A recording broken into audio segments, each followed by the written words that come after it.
다 같이 사도신경으로 신앙 고백하시겠습니다.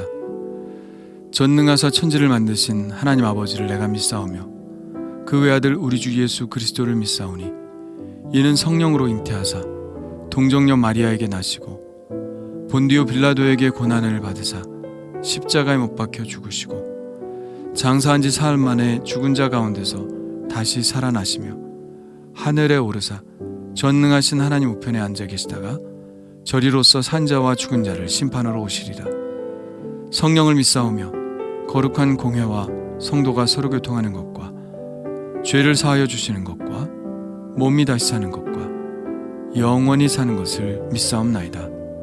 아멘. 다 같이 찬송가 504장 함께 부르시겠습니다.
오늘 우리에게 주신 하나님의 말씀은 사도행전 26장 19절로 32절입니다.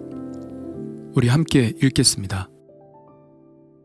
아그리빠 왕이여, 그러므로 하늘에서 보이신 것을 내가 거스르지 아니하고 먼저 다메섹과 예루살렘에 있는 사람과 유대 온 땅과 이방인에게까지 회개하고 하나님께로 돌아와서 회개에 합당한 일을 하라 전하므로 유대인들이 성전에서 나를 잡아 죽이고자 하였으나 하나님의 도우심을 받아 내가 오늘까지 서로 높고 낮은 사람 앞에서 증언하는 것은 선지자들과 모세가 반드시 되리라고 말한 것밖에 없으니 곧 그리스도가 고난을 받으실 것과 죽은 자 가운데서 먼저 다시 살아나사 이스라엘과 이방인들에게 빛을 전하시리라 함이니이다 하니라.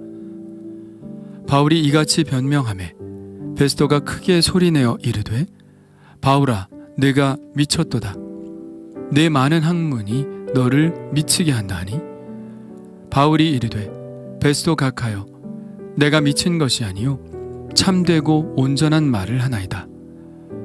왕께서는 이 일을 아시기로 내가 왕께 담대히 말하노니 이 일에 하나라도 아시지 못함이 없는 줄 믿나이다.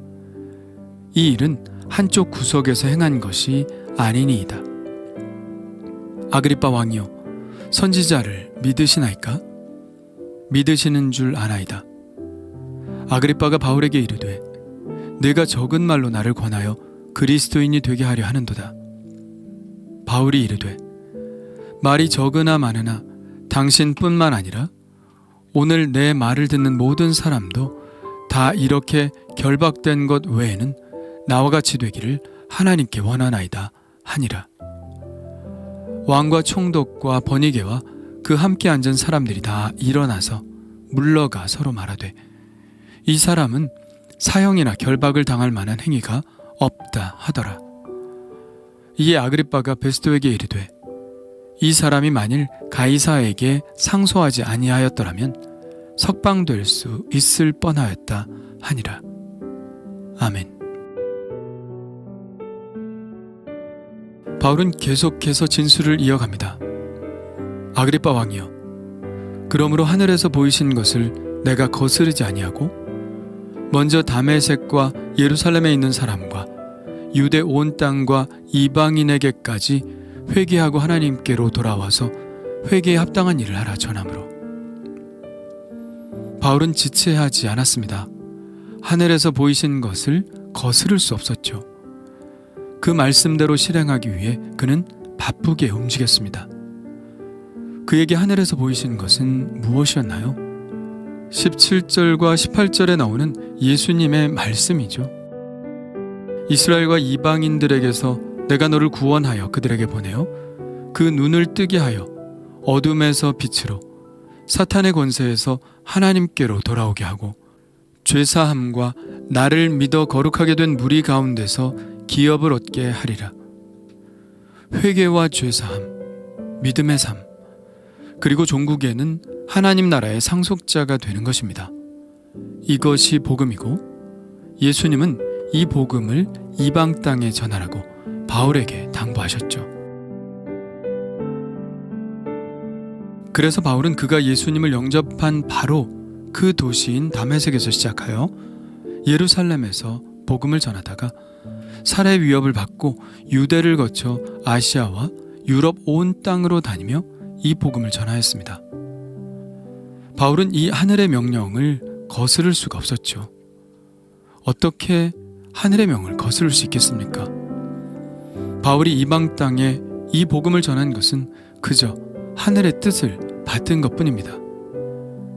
그러나 이것 때문에 바울은 유대인들에 의해 성전에서 붙들려 죽을 위기에 처했습니다. 만일 하늘의 뜻이 아니었다면 그는 그저 바리새인으로 살았을 것입니다. 예수 믿는 사람들을 핍박하며 살았겠죠. 그런데 그랬던 그가 변했다는 것은 그야말로 거역할 수 없는 하늘의 뜻이 있었다는 이야기입니다. 뭔가 대단한 사건을 만나지 않는 한 사람이 이렇게 바뀔 수는 없죠. 예수님이 그에게 하신 말씀으로 인한 깨달음은 평생을 바리새인으로 살았던 그에게 놀라운 빛을 비춰주었습니다. 그것은 진리의 빛이었죠.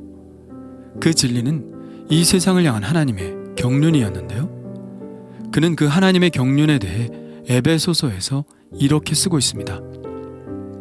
이는 이방인들이 복음으로 말미암아 그리스도 예수 안에서 함께 상속자가 되고 함께 지체가 되고 함께 약속에 참여하는 자가 됨이라. 이 복음을 위하여 그의 능력이 역사하시는 대로 내게 주신 하나님의 은혜의 선물을 따라 내가 일꾼이 되었노라. 바울이 깨달은 하나님의 경륜은 유대인들뿐 아니라 이제 이방인들도 그리스도 예수 안에서 함께 상속자가 되고 함께 지체가 되고 함께 약속에 참여하는 자가 되었다는 것입니다.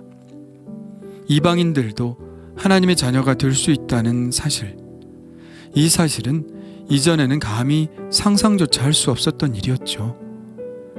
지금 바울을 고소하고 있는 바리새인들처럼 바울도 그렇게 생각했었습니다. 그래서 믿는 자들을 없애려고 한 것이고요. 그는 분명 그것은 하나님의 뜻을 거스르는 일이라 생각했습니다.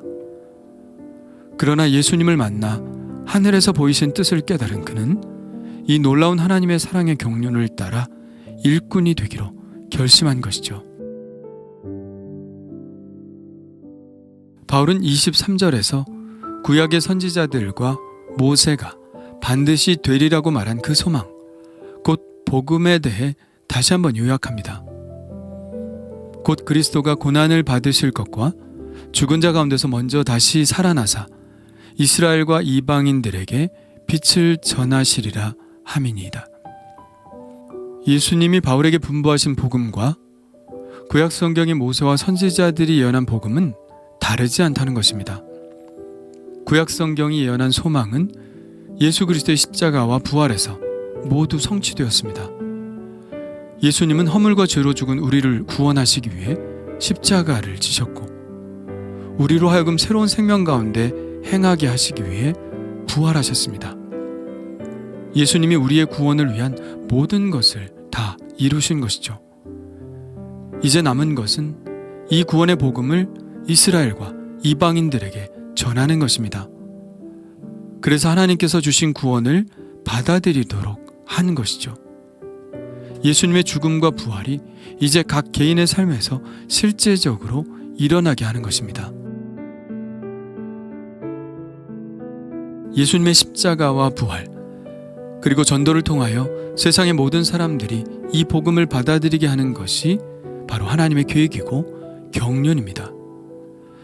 이것은 예수님의 말씀을 통해서도 분명하게 확인할 수 있는데요. 부활하신 예수님은 제자들에게 나타나셔서 이렇게 말씀하셨습니다. 또 이르시되 내가 너희와 함께 있을 때에 너희에게 말한 바 곧 모세 율법과 선지자의 글과 시편에 나를 가리켜 기록된 모든 것이 이루어져야 하리라 한 말이 이것이라 하시고 이에 그들의 마음을 열어 성경을 깨닫게 하시고 또 이르시되 이같이 그리스도가 고난을 받고 제3일에 죽은 자 가운데서 살아날 것과 또 그의 이름으로 죄사함을 받게 하는 회개가 예루살렘에서 시작하여 모든 족속에게 전파될 것이 기록되었으니 너희는 이 모든 일의 증인이라. 오늘 사도 바울이 아그리빠 왕 앞에서 한 말과 똑같죠. 구약 성경에 예언된 메시아의 십자가와 부활의 소식은 모든 이방인들에게 전파될 것이라는 말씀입니다. 바울이 지금 유대인들의 미움을 받아 잡혀 이 재판 자리에까지 오게 된 것은 이러한 하나님의 말씀에 순종한 결과일 뿐이라는 것이죠. 바울이 이같이 박해자였던 자신에게 일어난 일과 자기가 받은 소명에 대한 이야기를 하자 베스토는 소리를 내어 말합니다. 바울아, 내가 미쳤도다. 내 많은 학문이 너를 미치게 한다. 베스토는 철저히 헬라적 교육을 받고 자랐기 때문에 유대인의 율법과 메시아 사상에 대한 이해가 전혀 없어서 바울의 말을 그저 미친 것으로 간주했습니다. 그러나 아그리빠 왕이라면 달랐죠. 그는 분명 이 말이 어떤 말인지 알아듣고 있을 것입니다. 그래서 바울이 왕에게 말합니다. 왕께서는 이 일을 아시기로 내가 왕께 담대히 말하노니 이 일에 하나라도 아시지 못함이 없는 줄 믿나이다. 이 일은 한쪽 구석에서 행한 것이 아니니이다. 그렇죠. 한쪽 구석에서 일어난 일이 아닙니다. 예수님의 죽음도 부활에 대한 소문도 그가 모를 리가 없는 이미 세상에 쫙 퍼진 말입니다. 그는 이미 모든 것을 알고 있습니다. 그래서 바울은 그에게 다시 도전하죠. 아그리빠 왕이여, 선지자를 믿으시나이까? 믿으시는 줄 아나이다. 이것은 복음을 믿으라는 분명한 권유입니다. 구약의 선지자들의 말씀을 믿는다면 이 복음도 믿어야 한다는 것을 이야기하고 있는 것이죠. 그러나 아그리빠는 이 질문을 회피하죠. 내가 적은 말로 나를 권하여 그리스도인이 되게 하려 하는도다. 참 안타깝죠. 후에 아그리빠 왕이 이 질문을 회피한 대가를 치러야 할 때 그는 바울의 이 질문을 회피한 것을 후회했을 것입니다.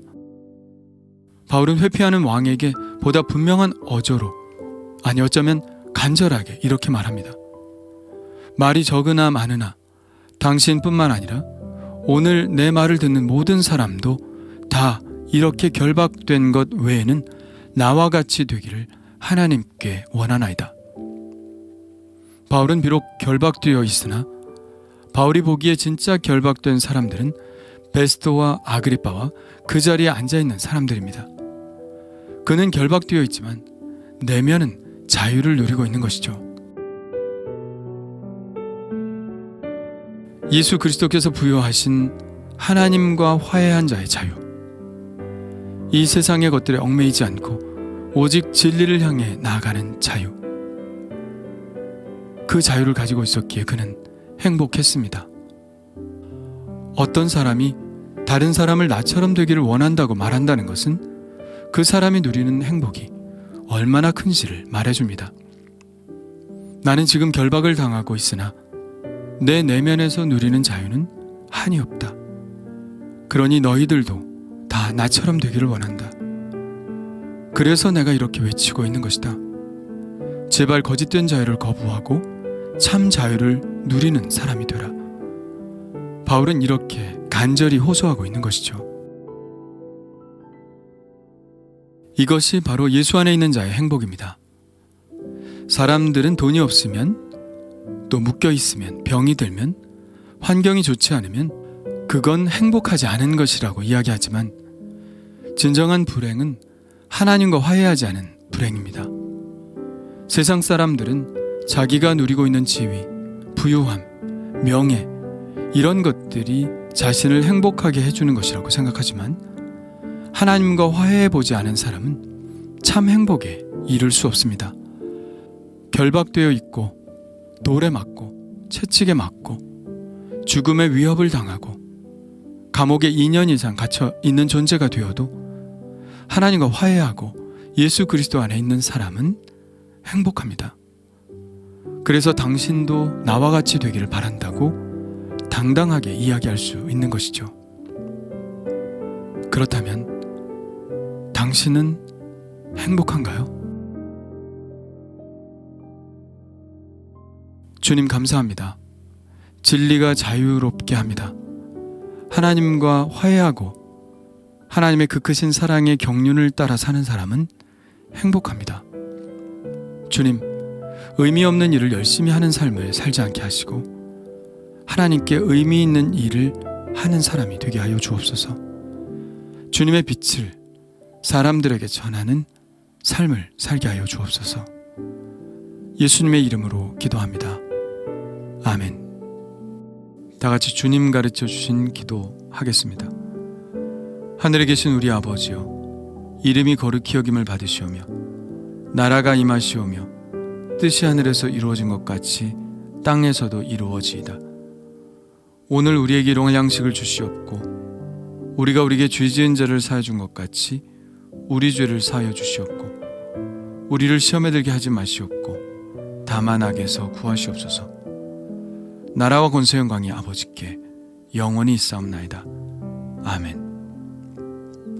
우리 이제 각자 하나님께 기도하는 시간을 갖겠습니다.